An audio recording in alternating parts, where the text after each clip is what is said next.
just tell you I'm looking at Sinan's butt crack right now, speaking of provocative. I'm like, wow, that's interesting. I never ever noticed that.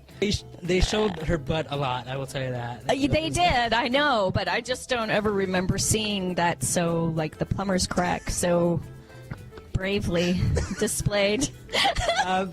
Yeah, not bad. As a big fan of Lupin the Third, are you excited about playing Fujiko again? Are you a big fan of Lupin the Third? That's one of the questions. Oh, one of the fans is. I'm like, well, you didn't tell me you were a big fan of Lupin the Third. I'm a big fan too, but it was... that was one of the questions. Oh my God, I just had like a total, like, lost my mind moment. Do you sing in the shower? Yes, I do. Does it help you any way in your career? It helps me to warm up. Like, I do my warm-up sometimes in the shower, and then I warm up in the car, too. I do window singing. If Bleach were to return, would you consider to be the voice of Ryukia again? Heck yeah. I would be mad if they picked somebody else. I'd be like, what the? I'm Rukia. I'm still alive here. Yeah, hello. Got like every single character I've ever done on it. I'm really impressed. So we're going to be giving away one of these autographed to a lucky watcher, fan, listener, watcher, viewer. I speak English. So, as you may know, that I just from meeting me the past 15 minutes, I burp a lot. Well, one time in the booth, I was recording fight sounds, reactions, and I farted. And here's the thing. They're like, hey, that was a great take. We just got a noise. We're gonna scrub it out, it's called. So they're playing it out as they were scrubbing it, and all I hear is I'm done. I'm out. And they didn't know. It was like my own secret shame because they didn't know what that was. They're just like, oh, we just have the sound. No, I eventually told the engineer, like, remember that? Like a year ago, you did this and you had to scrub out this noise. Like, yeah, that was totally a fart. Wow. Currently, I am playing Pokemon Omega Red. Right, where you're doing the voices of, I think, T-Bone and... Oh, Cubone? Cubone, right, T-Bone. T-Bone is a steak. Which I'm also a fan of.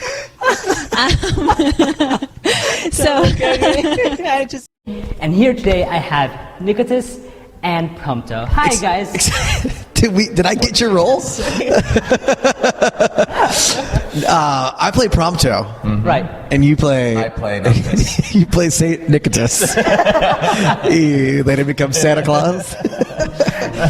Yeah. Funny because I think nowadays being part of the Final Fantasy series is like being part of the of Disney. You know, it's you know the. I think it's exactly the same. It's exactly the same. Disney? If you're part of Kingdom Hearts, for sure. Yeah, yeah. Oh, okay, That's then it's right. both, Yeah. You didn't get a phone call yet for that? For Kingdom Hearts 19? I'm going to be in it. Yeah. 19.0. Kingdom Yeah. 19.8. It's a card game. This is assuming before 3 comes out. Yeah. Right? Oh well, 3 will never come out. It's no. It's a long extended April Fool's joke that has been going on far too long. Half-Life 3 will come out before. Ooh, I'm excited. I heard that was confirmed. Yeah, Half-Life 3 is confirmed. Confirmed right here. You heard it first. Nicotus Confirmed. and Prompto, confirmed right there. When I was really young, I wanted to be a baseball player, and then I grew up to look like this, and it did not happen.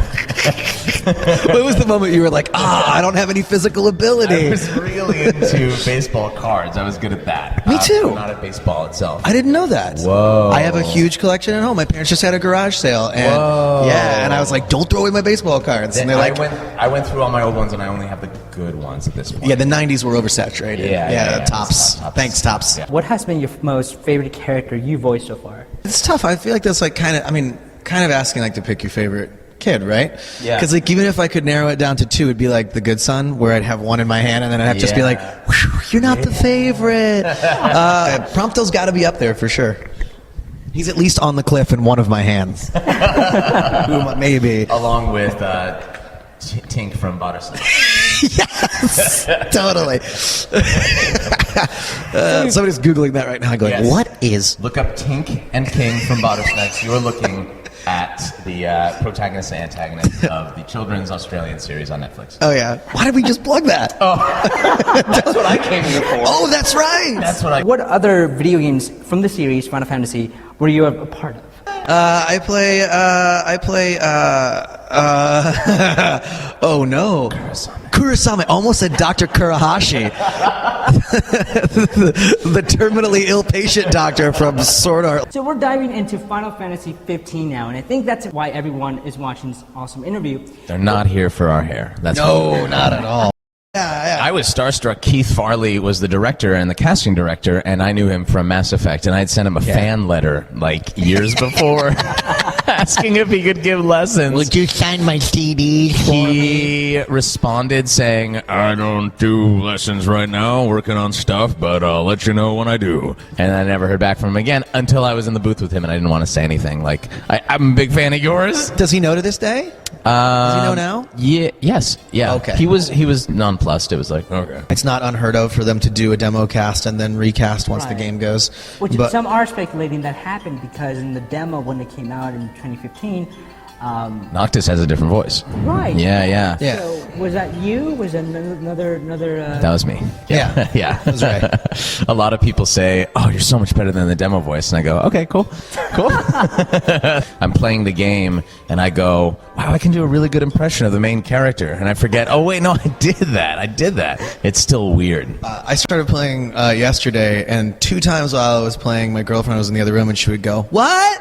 And it wasn't me saying anything. It was like my character, like, "Hey, over here," and she'd be like, "What? What's over here?" She doesn't sound like that. She's So lovely. funny. She doesn't sound like that. He's thrust out into the world with a marriage to Luna, and that's how the game begins. And over the course of it, he goes through a lot of trials and tribulations and comes out a changed man. Excellent. Did you were you looking at notes on your hand? Did you pre-write that? That was I was speaking from the heart. that was on point. Yeah, that's great. pretty good. My character. No, I don't have. He's. Your character wears a kilt. Yeah, he does. Well, it looks like it, doesn't it? It's a kilt, yeah. No, it's his shirt tied around It's a his waist. skirt. Oh, really? That's what it is. Yeah, he's not wearing a kilt and tights. Okay. If I'm wrong, I'm going to catch a lot of heat. I didn't get that this was Yeah, there's because so much we only don't see know. Our dialogue portion, and not everything. Obviously, if you know anything about like film and narrative, not everything's told through dialogue. A lot Yeah. of it's visual. And I kept asking, I remember during They wouldn't really tell us, yeah. when we were recording pickups, or they would, but you would forget. I kept asking, who's Monica? Everyone would be talking about who's Monica. We finally met her. I still have no idea who Monica is. She's in the game. She's towards the beginning, and I was like, Oh, yes, and yes. Okay. Yeah. I know who Monica is now. That's right. I just met her. Yesterday. yeah. She's I feel like Ignis every 10 minutes in the name goes, I've got a it. new recipe. I've got it. It's so boisterous. I'm always like, oh, what? And it's like, eggs in hell. It's really exciting. I got 100% this game. That's my goal. On everything story. I got stuff to do. Not over Christmas break? I got stuff to do. Really? That's all I'm gonna do. I'm gonna play. Yeah. I'm traveling. I'm not gonna bring my PS4 with me. Come on. I can't do it. Noob. This is my PS4 backpack. Mom, do you have an HDMI cable? Actually, I'm probably gonna do that. You have to show. I can't wait to show my parents the game. Oh, good point. That's why I'm bringing it home. Yeah. Yeah. Because I've been explaining it to them in the abstract, and they kind of get it, but I don't think they really understand what a video game is yet. It's like, They think it's still Pac-Man. I think. Yeah. Yeah. what did you name your barnacle? If not, what would you name your barnacle?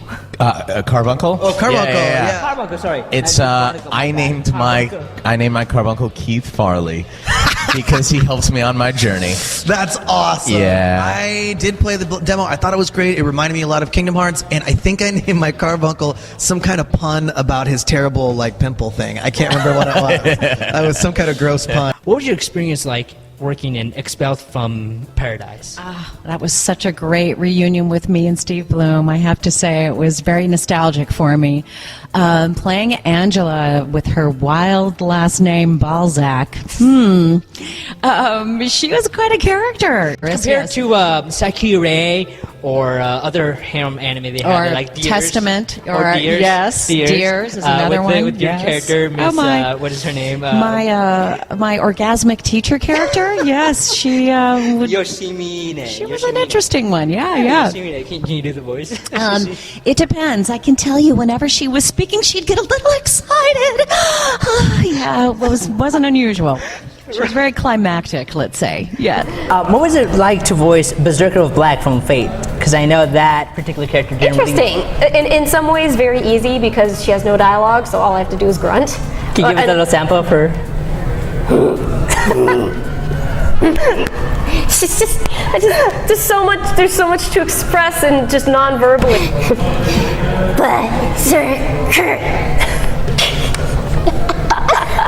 Jinx. It's like the only thing she gets to say.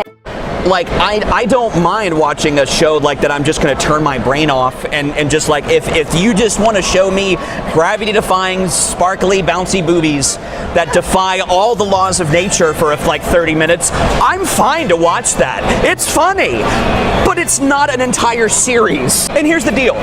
When I was 13, 14 years old and I was buying harem anime behind my parents' back or whatever, it's just like, I didn't care. I didn't care if the story was crap. I didn't even know if there was what a crap story really was back then. So like I was just like, oh, it's cartoons and there's boobs.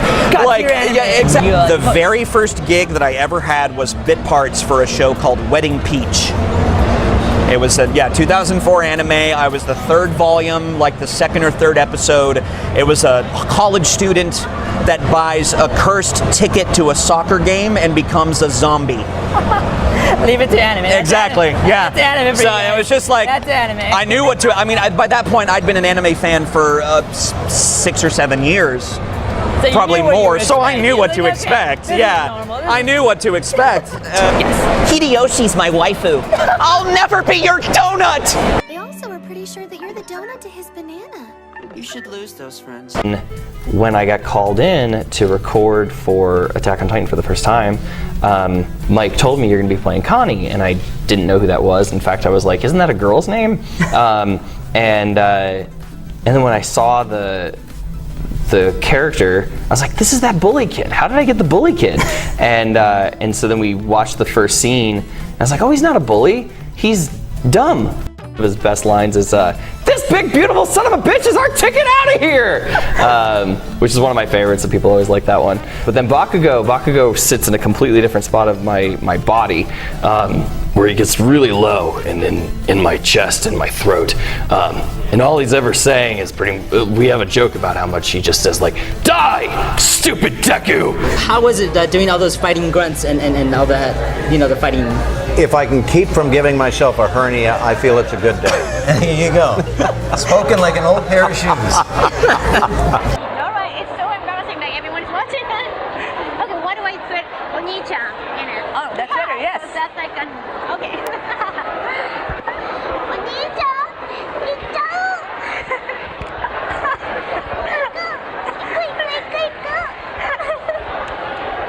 Oh my god, you're just laughing. Oh, thank you. This is something not a lot of people know. When I was doing some of the ADR afterwards, so I wasn't in the suit, but we were doing the voiceover, and you know this one. So, anyways, you have to record a lot of sounds and grunts and efforts and this that.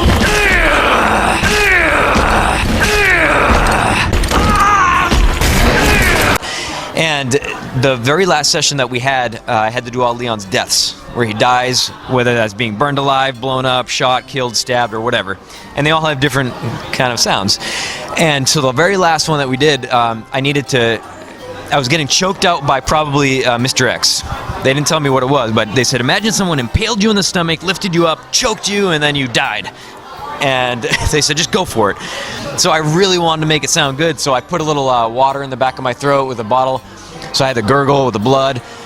and I want to sound it so real that I choked myself like this, and I lifted myself up, and I was doing the whole, and I was doing it so hard because I'm a method actor that I actually cut off the oxygen to my brain, and I actually passed out, and I fell flat back like this, and landed on the ground, and the director thought it was part of my shtick, and he thought that was just me doing my thing until my leg was shaking, and he realized I just passed out, and everybody laughed, and that was probably my favorite moment. Ada, you know, it's just been a really long day.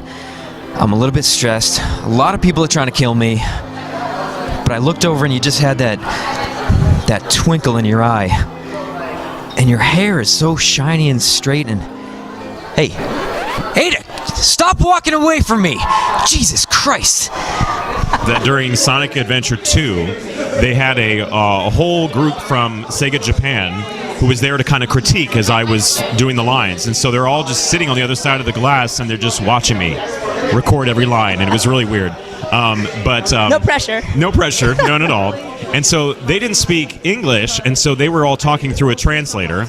And we come to the part of the recording session where they call emotives, which is where he has to make the noises like, you know, damage when he takes damage or anything like, you know, everything like that.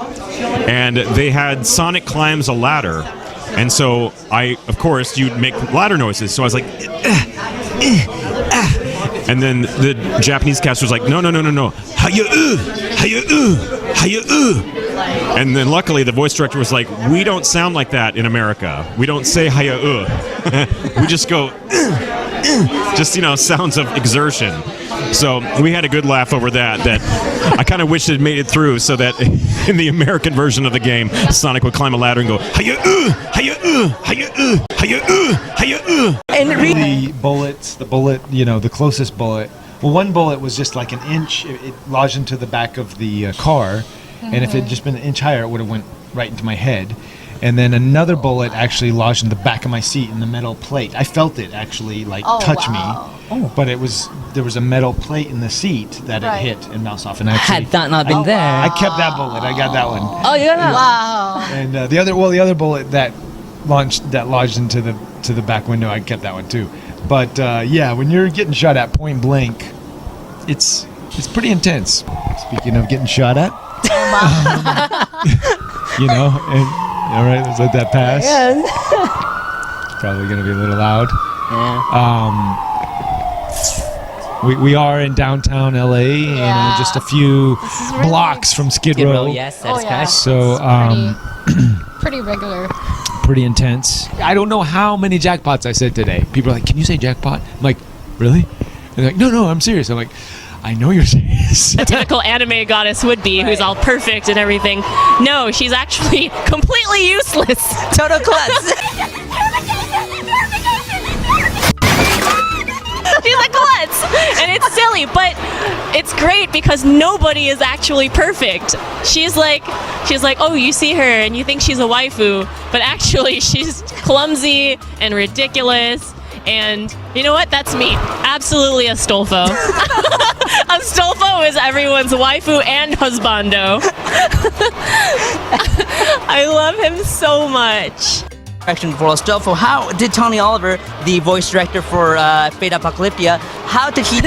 Fate Apocrypha. Thank you. It's a hard name. It's a weird name. What did he get? Fate Apocrypha. Fate Apocalypha. Fate, that one. I agree. It's a crazy name. It is. And when I saw it on Netflix, I'm like, Fate Apocalypse Cry. A cryfa. A cryfa. And just going back to the question, how did director Tony Oliver told you about the direction of Stolfo's voice? Did he tell you that he was a male in gender or anything like that? Oh, so funny thing about Tony telling me the character's gender is he didn't even know the character's gender at the time. Huh? What happened, Drooler? Something wrong? Your face is all red. And so they sent me the audition, and I got the picture, and I'm like, oh, this looks like a cute little girl. And so I'm looking at the dialogue, and I'm thinking, oh, she probably sounds like this or something. She looks so cute. And then I read that she's, spoiler alert, a boy. I'm like, okay, we're gonna have to change this up a little bit. She can't be little. She's got it. You got to have some kind of boy quality in there. So you know what I mean? She has to fool them. He has to fool them, but you still have to get a little of that boy. So it was a fine line that we had to find for that voice. But I love that character. Thank you so much for watching. This has been an interview with Dorothy Fahn.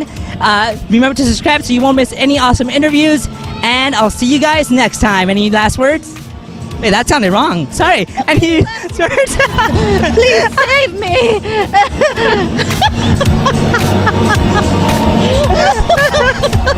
It's like, any last words?